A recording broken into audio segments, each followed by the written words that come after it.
May panibagong ebidensya umano ang Department of Justice laban kay Senadora Laila De Lima sa susunod na pagdinig ng Kamara sa operasyon ng ilegal na droga sa Bilibid.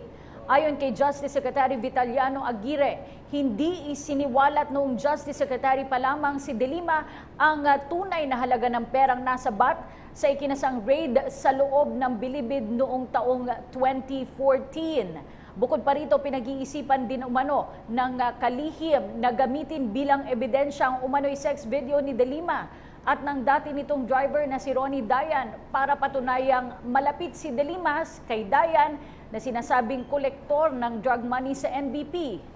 Ang detalye sa ulat ni Ria Fernandez. Hinamon ni Justice Secretary Vitaliano Aguirre II si Senadora Laila De Lima na patunayan ang kanyang mga aligasyon. Sa kanyang statement, sinabi ni De Lima na ang mga ipinepresentang ebidensya ng Department of Justice laban sa kanya ay peke tulad ng piluka ni Aguirre. Ubusan na ata ng katuwiran si Secretary De Lima. Alam mo, Senator, Secretary De Lima, alam mo yan eh. He who alleges must prove. Ina-allege mong fake yung aming mga witness. Nasaan ang proof mo? Nothing. Nada. Sinabi ni Aguirre na may panibago silang ebidensya sa ikatlong pagdinig ng Kamara ukol sa drug trade sa Bilibid sa susunod na linggo na mas magdidiin pa kay De Lima. Base umano sa impormasyong nakuha ng DOJ sa ahente ng pamahalaan at sa isang inmate, hindi idineklara ng mga otoridad ang tunay na halaga ng perang nasabat sa ikinasang raid ni dating Justice Secretary De Lima sa Bilibid noong December 15, 2014.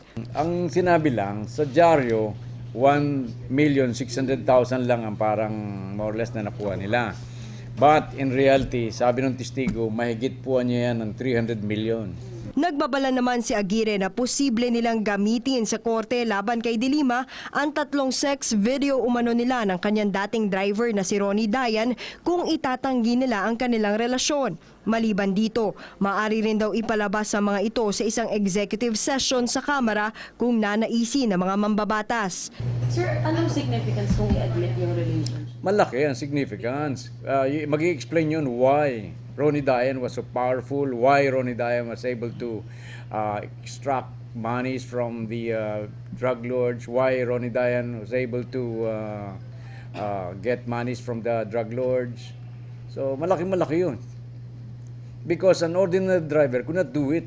Bukas ang DOJ ngayon na ilagay sa ilalim ng Witness Protection Program o WPP si Dayan kung makikipagtulungan ito sa investigasyon. As a matter of fact, we are looking for him and we are inviting him, or I am inviting him, na sana umapir siya sa Congress. Sabihin niya yung totoo doon. Para sa PTV News, Ria Fernandez. Ako po si Cathy San Gabriel. Subscribe na sa PTV YouTube channel. I-click lang po ang subscribe button.